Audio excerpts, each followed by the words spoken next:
Hi hello welcome back to our channel. ఈరోజు మా ఇంట్లో చికెన్ కర్రీ విత్ చిన్న కాకరకాయలు. ముందుగా చిన్న కాకరకాయలు ఒక డేక్షలో వేసుకొని వాటరు, ఉప్పు, పసుపు వేసి ఉడకబెట్టుకోవాలి.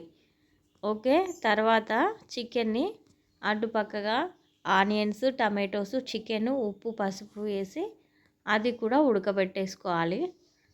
బాగా ఉడికిపోవాలి. చికెన్ కర్రీ లాగా కొంచెం గ్రేవీ లాగా చేసుకోండి, రొట్టెలోకి అయితే బాగుంటుంది.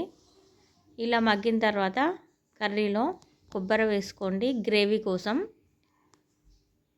బాగా కలిపేసుకోండి. ఉప్పు, కారం తగినంత వేసేసుకోండి. ఇందులో కొంచెం ఇప్పుడు వాటర్ ఇంకా పడుతుంది, వాటర్ యాడ్ చేసుకోవాలి. ఆ కాకరకాయలు ఎక్కువసేపు ఉడకాల్సిన అవసరం లేదు, కాసేపు ఉడికేస్తే సరిపోతుంది. ఆ నీళ్ళు వంపుకొని ఇందులో మిక్స్ చేసేసుకోవడమే. గ్రేవీ సరిపోవట్లేదని ఇంకా కొంచెం కొబ్బరి వేసుకున్నాము.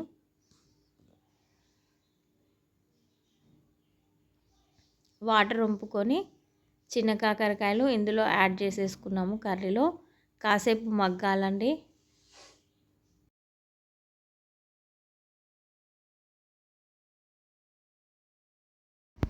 కాకరకాయలు చికెన్తో మగ్గిన తర్వాత కొత్తిమీర యాడ్ చేసుకుంటున్నాము కొంచెంగా. ఆ కొత్తిమీర, కాకరకాయలు, చికెన్ అంతా మగ్గిన తర్వాత కొంచెం వాటర్ యాడ్ చేసుకుంటున్నాము, ఎందుకంటే కొంచెం గ్రేవీలాగా ఉండాలనేసి. బాగా కలిపేసుకోండి. చేదైతే ఎక్కువ ఏమి ఉండదు, షుగర్ పేషెంట్స్కి అయితే బాగుంటుంది ఈ కర్రీ.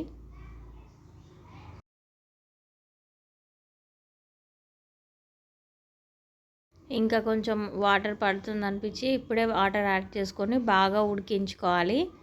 కర్రీ బాగా ఉడకాలండి, పచ్చివాసన లేకుండా. అందుకే ముందుగానే చికెన్ బాగా ఉడకబెట్టుకున్నాము, సపరేట్గా కాకరకాయలు ఉడకబెట్టుకున్నాము, రెండు మిక్స్ చేసేసాము. మీకు ఏమైనా మసాలాలు ఏమైనా కావాలంటే వేసేసుకోండి.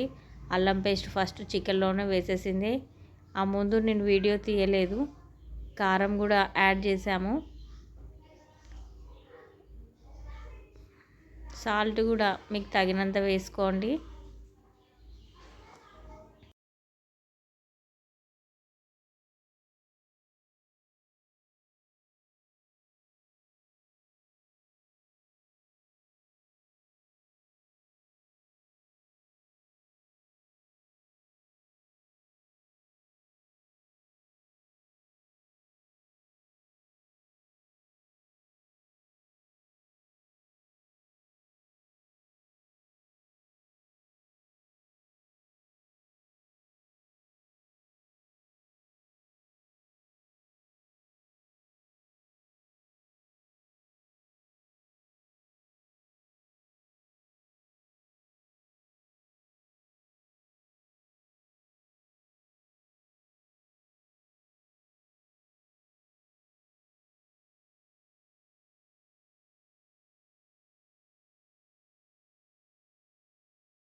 కర్రీ బాగా ఉడికిపోయిందండి, ఒకసారి చూసేయండి. మూత పెట్టేసి బాగా ఉడకపెట్టుకున్నాము.